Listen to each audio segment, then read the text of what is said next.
There are always people waiting for organ and tissue transplants, and about 25% of them will die waiting for a transplant.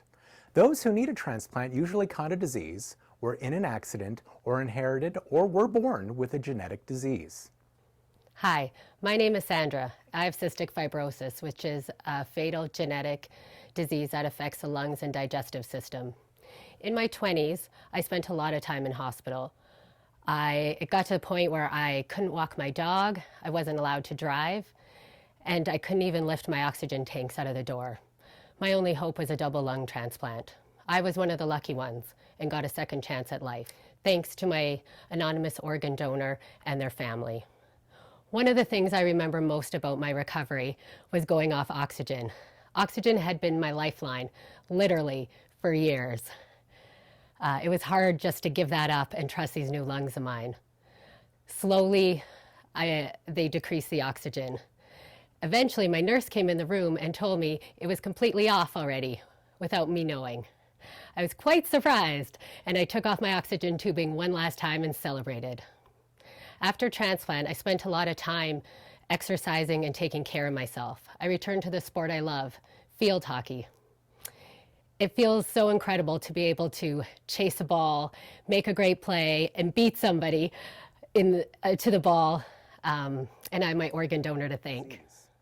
Transplant recipients range in age from less than a single year to people in their 70s. Most transplants in Alberta are done in Edmonton, but kidney transplants are also done in Calgary. The main organs that can be transplanted include kidneys, livers, lungs, and hearts. Tissues are always needed to repair injuries such as burns. Bone grafts are used to replace damaged bones. Corneas are in constant demand for those losing their eyesight. But where do these organs come from? There are two types of organ donors: living donors and deceased donors. Living donors can donate a kidney or part of their liver. Each person has two kidneys, but humans only need one to function well. The second kidney can be donated to a person who needs one. My name is Nicole, and I was born with one kidney. At the age of 4, I was placed on dialysis. While I was on dialysis, I missed a lot of school because I was hooked up to a machine 4 days a week for 4 hours. When I was 12, I received a life-saving kidney transplant on World Kidney Day, and when I found out the news that I was going to receive a kidney, I was very excited because I knew that I was going to receive something great. Since my transplant, I have successfully graduated from high school, and I am currently finishing university. If I could thank my donor family, I would say thank you for giving me a second chance at life.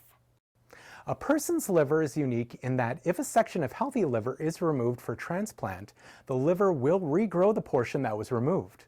And that section that was transplanted will also grow inside a recipient's body to full size. People could donate a portion of their liver to someone in need. Hi, my name is Joanne, and I'm a liver transplant recipient. My name is Haley, and I am her granddaughter. Prior to my transplant, I spent many months in and out of the hospital, until I was eventually told that I had only 6 months to live. The wait list for a new liver is almost 2 years. Yikes, that math doesn't work. The doctors told us about the Living Donor Program, which was my only hope for survival. My amazing nephew Kevin came forward, and he was a perfect match, and he became my donor. I call him my gentle giant, my hero. I had some complications during the removal of my liver, and the doctors explained that it was like taking a large wad of gum out of someone's hair. Kevin's surgery went smoothly. He was back in his room well before I was done. Family means everything to me, and without their love and support, I wouldn't be here today. 7 months post-transplant, I was working at the most fun job ever, the Calgary Stampede. The social interaction was amazing, and it felt so good to be useful again. One of the highlights post-transplant was taking part in the Canadian Transplant Games in Toronto, where I won 3 medals, 2 gold and 1 bronze. Imagine that. I will forever be grateful to my amazing nephew Kevin for this wonderful gift of life, and I will treasure this second chance always. It means the world to me to have my grandma, who I idolize, back in my life. Deceased donation happens following a person's death. Most often, the deceased donor would have been on life support and in the intensive care unit.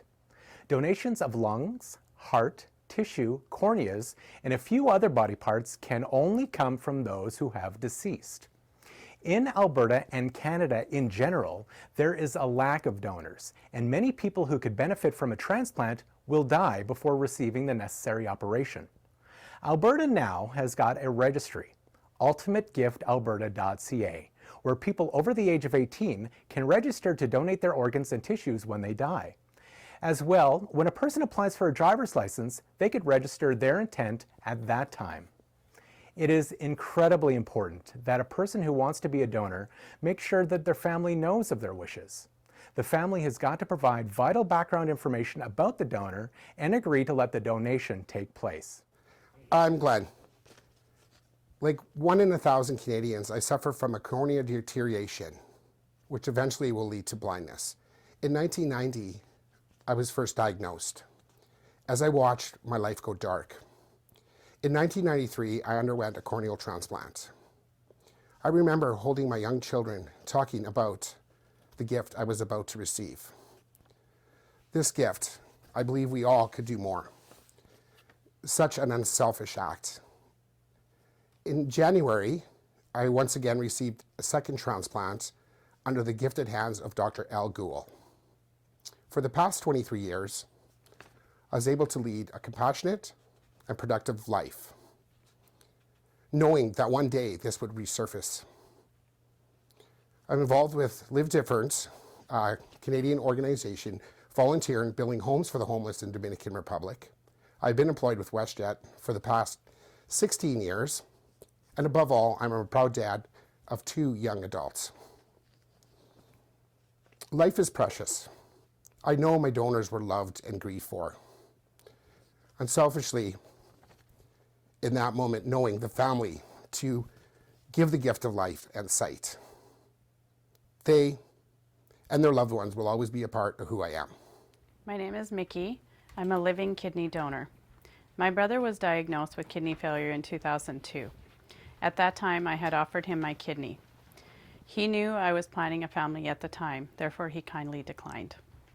He told me he would be on the waiting list for 1.5 to 2 years. During that time, I was blessed with a beautiful daughter. However, 4 years later, he was still on the waiting list.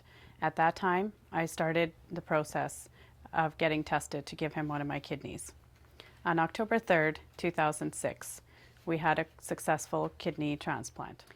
It was a relief to know that my brother was going to be okay. However, there was more blessings in store for my little family. Less than a year after the transplant, I was blessed with a beautiful, healthy baby boy. Today, 10 years later, myself and my brother are living very happy and healthy lives. Being a kidney donor and likely saving my brother's life was one of the most rewarding things I've ever done. Hi, my name is Vishal Malpurial and I'm a heart transplant recipient. The reason I got the heart transplant because of the rare disease called sarcoidosis. And this disease inflames the tissue muscles. And I got the heart transplant on September 27th, 2015. I was in the hospital for 5 months in Calgary. They flew me to Edmonton and I got the heart transplant. It was a beautiful operation, very successful. When I opened my eyes, I saw my wife, and that was the most beautiful experience after the heart transplant.